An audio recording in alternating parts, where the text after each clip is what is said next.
afterwards, right? So it's your activity. You can run it as you wish. I saw a question here. Is that $20 for the scout year or for each meeting? Good question. It's $20 per kit per session. And you know what? Before I get too off the handle on that one, let me put that link in the chat so we can quadruple check it, all of us together. But in order for me to stay on my time frame, that's all I got, Patrick. Okay.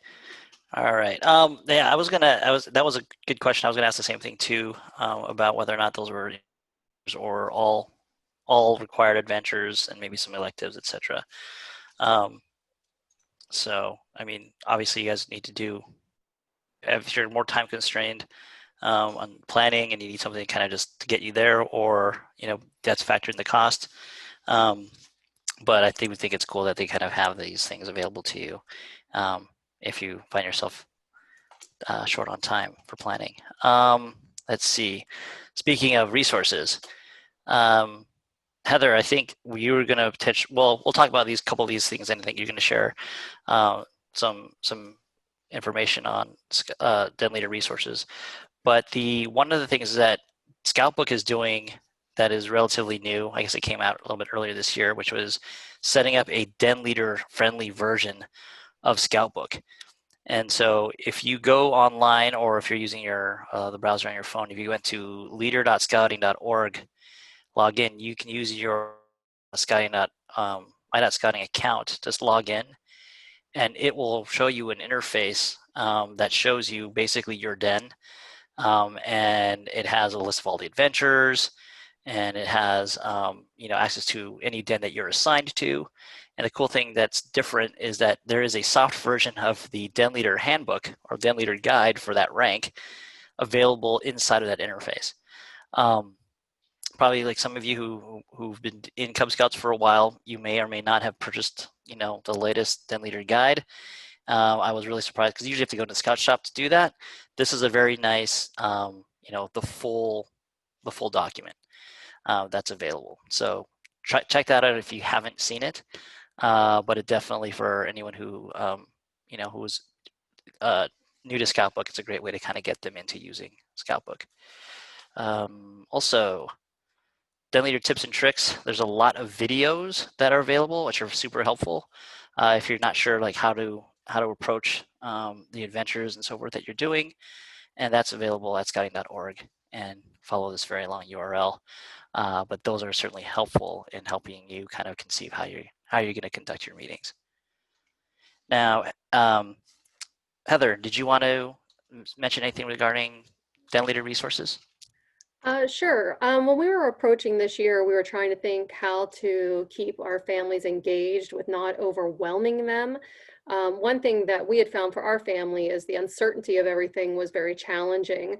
So we put together I put together a plan for the entire year, so I can tell them exactly what they will achieve if they attend our PAC meetings, which are scheduled very short, brief 20 to 30 minute PAC meetings. But then I've built adventures around that each month for them, step by step, where they go out as a family and they can achieve these goals.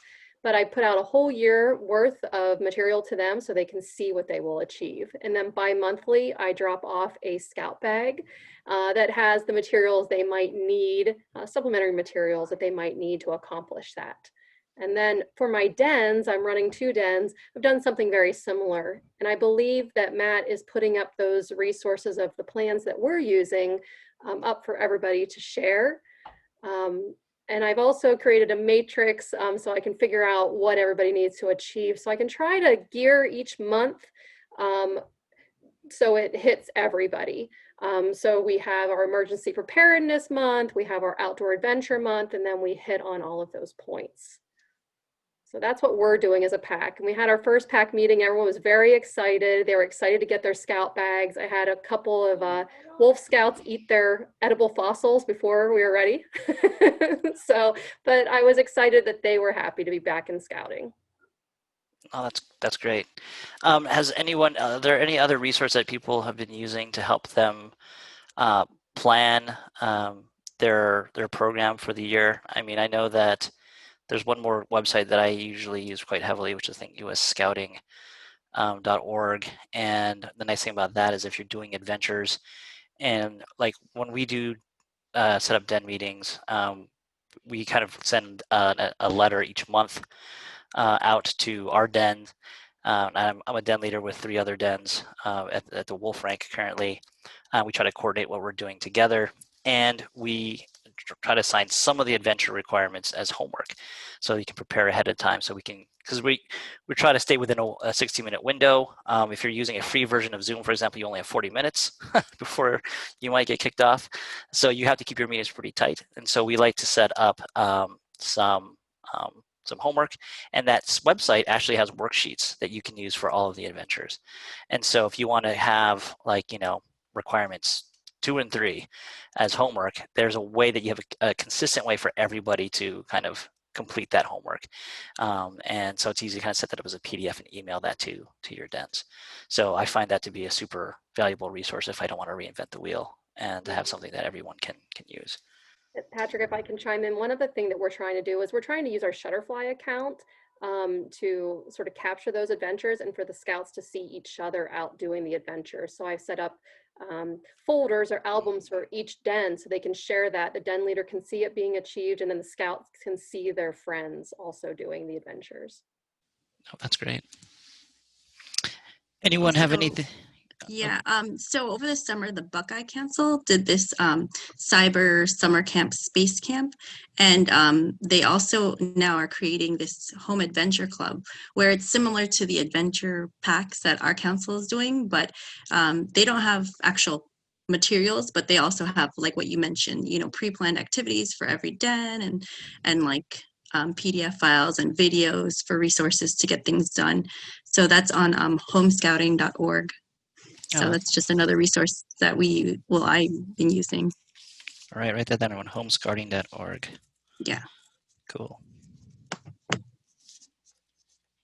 All right.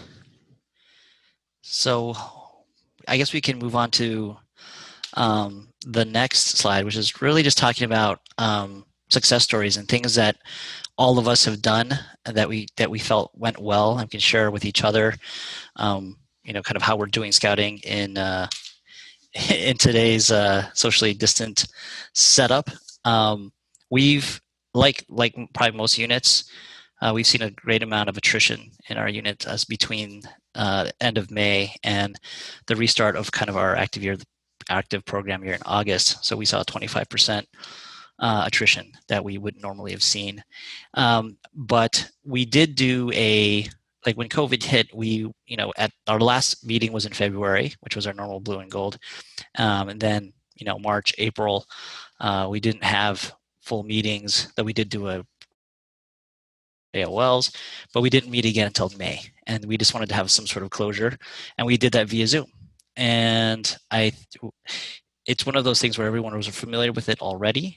But despite being zoomed out, I think everyone was really thankful to be able to see each other, and all the scouts get to put on their uniforms. And so no matter what, having a gathering like that, I think kind of reminds everybody about the things that they like about scouting. That is very true. Like, we told them, hey, if they feel like coming back, we're here. But no, we wanted to be able to do something that was help people feel that they were still actively engaged in scouts. And so what we did was we bought our boats from the scout shop. We delivered them in banker boxes, to all of the den leaders. Scouts then retrieved their boats from their den leaders, and then we had a deadline in which your boat had to go back into the box, your completed boat. And we set up the racing tables in my backyard, and I had about 8 volunteer leaders to come help execute this. And we just I set up some GoPro cameras and a laptop at the different tables, and we were able to kind of do our normal racing, but we would race by rank. And then we figured out the rank winners, and then there was a pack-wide event, but every rank got the first, second, third. There were medals. We did trophies for the pack winners. We used fans to actually race the boats. So it was probably the fairest regatta ever.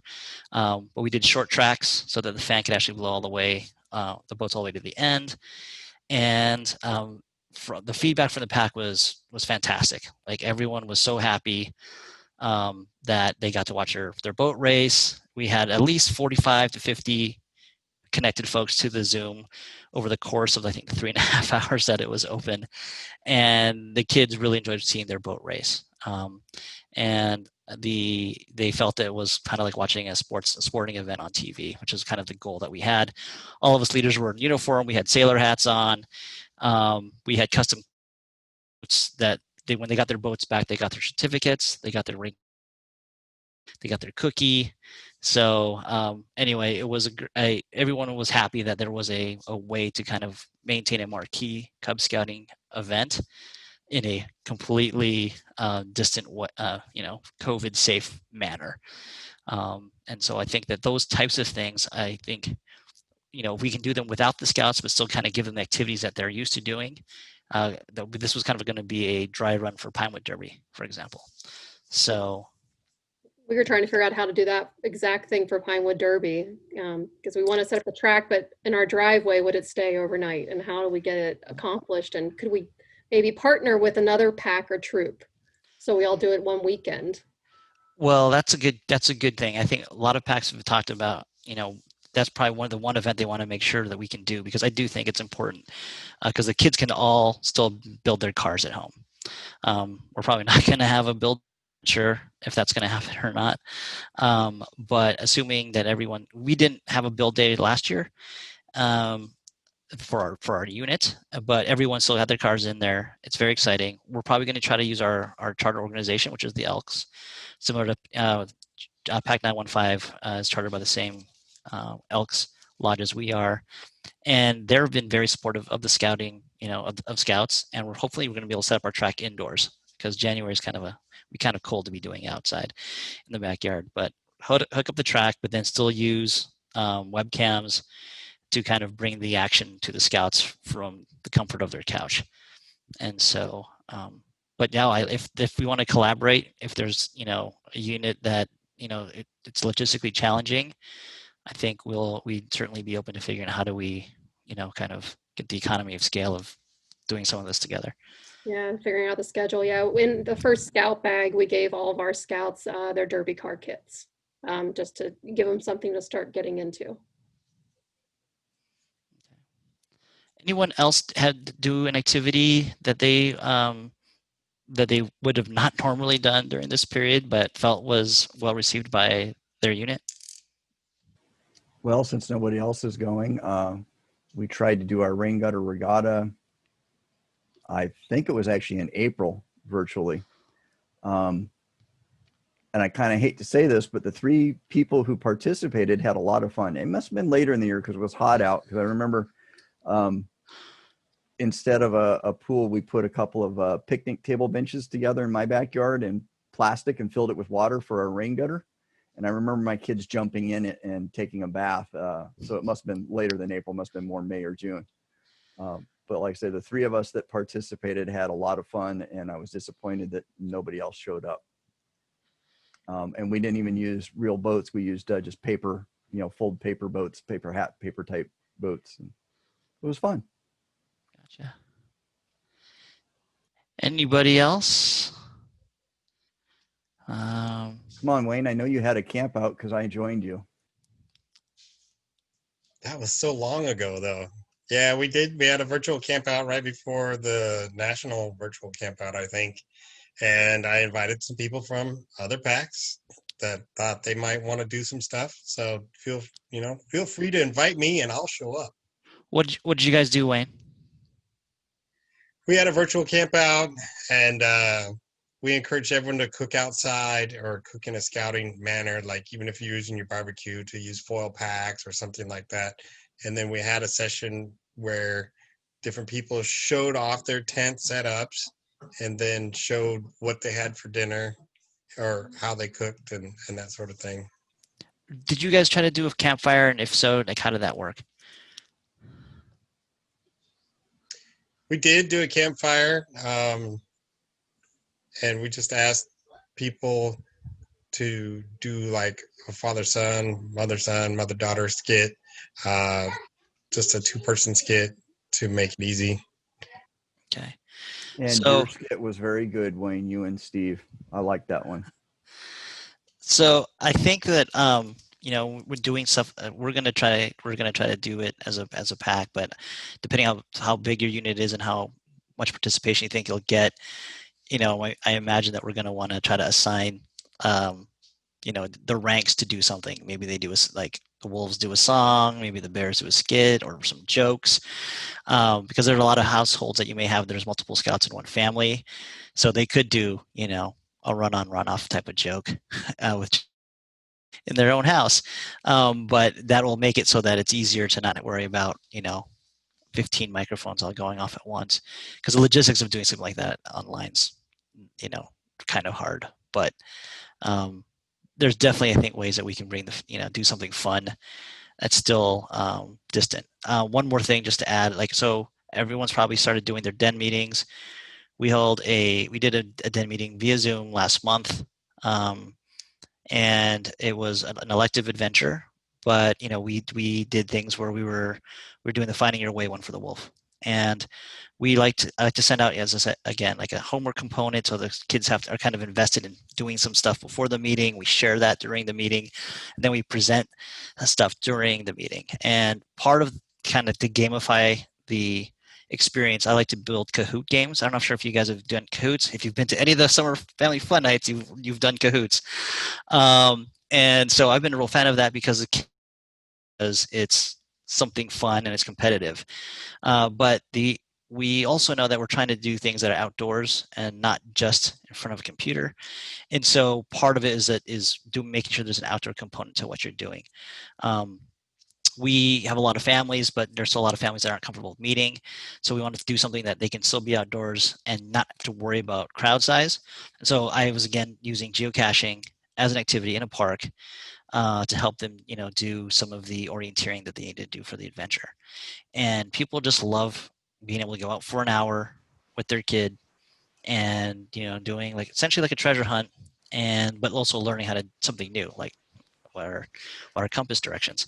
And so I think that as long as we're all thinking about some way to put some sort of outdoor element to whatever we're doing, it's not 100% on the computer, that our scouts will really and parents will value that. Hey, Patrick, Steve Connier from Mission Peak. One of my unit leaders put together a list of geocaches that are along the Trail Trekker hikes. So if you go to that URL that was given earlier, one of those blog posts is how to do geocaching while you're doing, or what geocaches to look for while you're doing the Trail Trekkers. Hey, Steve, that's really cool. Now, is that registered with kind of the National Geocaching Registry, or is that a private geocache? So yeah, so he went to he did, yes, exactly. He went to the National Geocaching thing. So if you use that tool to download it onto your cell phone app, he told you what cache numbers to download if you want to go on a Trail Trekker. Gotcha. No, that's very cool. And if you've never been geocaching, it is pretty fun. And the scouts seem to really enjoy it. So I wanted to ask a question. We're looking at doing a virtual campout, but we're looking at doing it over a couple of months from January through the end of March to give families time to do it. And we were thinking of doing, do so many different things out of like a passport, and you get the patch. Has anyone developed anything like that, like a little passport that we could print out and hand to people before I recreate the wheel here? I think I saw it on like a Facebook group. I think I saw someone, but I'm not sure if, I think I saw it for like the summertime, but I don't know if it's for, maybe someone's going to make it if you look at their files. Yeah, as I say, I can modify a file. I'll check the Facebook group and see if I can find something. So about your passport, what are the things that you're imagining having your scouts do? Well, setting up a tent, cooking s'mores. We're trying to get a bunch of things from the different den leaders, possibly with some identifying 3 birds and just different things. But we wanted to have a wide mix because not everybody has a yard. So, we want to make sure that there's enough that somebody that's in a smaller environment can also still achieve the pack. No, that's great. And when you're done with that, please send it to all of us. Yeah. Okay. Will do. Okay. I have a question for you, Patrick. Yep. So, if we're not supposed to travel outside of Alameda County, does that mean that only people from Alameda County will be up at Los Mochos or Camp Herms? I actually was going to ask that question too. That question's above my pay grade, but I'm curious as well because, for example, if we were going to do one of the trail trekkers and we wanted to go to Rodeo Lagoon, for example, that's not in Alameda County. So, I'll give you the kind of, not every county has this restriction. So some counties like Napa, for example, they're not limiting travel. It's something that, there's no police force on this. Get your chartered organization to approve it. As a council, we're doing our best to limit it with camping and the things that we can control, because again, the media unfortunately doesn't really like scouting a lot of times. And so the last thing we want to do is to paint a target on our backs to say, oh, there was a COVID outbreak at a scout event. And, unfortunately, that's the harsh reality we have to live in the Bay Area. Hey, Joe, since you're on the line here, for a lot of us on our calendars, there's November is going to be the big public, service activity month. And what are we going to do with things like scouting for food? Because, like, for example, like similar to popcorn, how we're not doing show and sells or having scouts go door to door. There's a lot of with having our scouts go door to door to pick up stuff for the Alameda County food drive. Are we going to push to potentially try to do like a telethon, or we're going to do maybe a fundraising campaign for the Alameda County Food Bank in lieu of actually going out? Like, do you know what the plan is for a program like that? Matt's actually the better person to ask because he's the person in charge of it for the area. I can tell you the little bit that I know, which is that some food banks are accepting food donations, some are not. And so there has been a push to look for other ones. One, here in the Twin Valley that's huge is Open Heart Kitchen. Yeah. And seeing if they're willing to accept them. But, that's kind of what I know. I'll give it to Matt because he's way smarter than me when it comes to this stuff. I wouldn't say smarter. I just say somebody else probably whispered it in my ear before you, Joe. That's all. Yeah, Joe nailed it pretty well there, right? So we are in a very unique situation. So currently, I am coordinating along with some other people in our office with the Alameda County Community Food Bank. That's the one that's headquartered in Oakland, and it services the entire Alameda County. They are requesting something that is different from two other food banks, so I'm not even going to go into that or touch on that because I don't mean to muddy the pot or the waters at all. So currently what we are looking at is to give everybody a PDF flyer, and it will be fillable. So we're going to be able to give Twin Valley a fillable PDF flyer. So currently we are hoping on conducting a virtual food drive because that is what is going to be the most safe option for all parties involved. We also have a few other things on the table that I don't want to get into because I don't want to give you misinformation or wrong information, and they could get twisted and we start planning and then the ball of twine unravels. But like Joe said, that fillable PDF will allow you as your pack to coordinate in your community. So if you find a local food bank, whether it's through a church or whether it's through that Open Heart Kitchen, you can use that fillable PDF to promote those activities with that area. So we are going to have much more information available at the October roundtable where we'll go into extreme detail on what those finite plans will be. But as of right now, I can confirm we will not be dropping off door hangers on November 7th. I hope that was enough information. That's crystal clear. Great. You had me at we won't be dropping off door hangers. Hey, you know what? That's one more weekend that you all get to spend doing another scouting activity. There you go. Cool. Any other questions? Yeah, I have a question/statement kind of thing about the traveling out of Alameda County for things. I'm certainly not an expert on any of this, but my impression was that basically you can't travel out of the county to get to a less restrictive event. I believe that you're allowed to travel out of the county for essential activities, And I think that outdoor exercise is one of the listed essential activities. So somebody else needs to figure this out, but it's very likely that if you want to go to Rodeo Lagoon to do that trail trek or hike, as long as you're following the restrictions that are in place both in Alameda and, is that Marin? Whatever county that is, I think you're okay. But that's something somebody needs to look into to figure out. You So can, Ken, I'll say real quick from the council side, that's why we're not pushing a lot of the camping, because hiking does give you that. That's why, you know, so daytime service projects are allowed, because they fit sort of the construction service category. It really is that overnight camping that seems to be restricted. You are correct. yeah, Ken, and I think it's a good idea. Like anything that we're doing, certainly at a troop level, is and is going to be, you know, adhering to Alameda County standards, even if we're not in Alameda County. So that, I guess, or whatever rules are more strict. So, okay. Any other questions before we bring this home? Mike, was there anything else you wanted to cover in this breakout? Will we be able to make the PowerPoint decks available to anyone who's interested? Yes, we can email out the link. We will be putting it on the Twin Valley Scouting.org website. When you go to that site, we've got a brand new widget in the upper right of the main window. That there's a place that we'll be putting all the documents and more as we gather them up. But the PowerPoint, the actual recording of this presentation, this discussion, will be made available from there. Great, thank you. All right. Well, that's all I've got. Good to see everybody. Hope you guys all stay safe and healthy. And I can't wait till we can actually all regroup in the same building.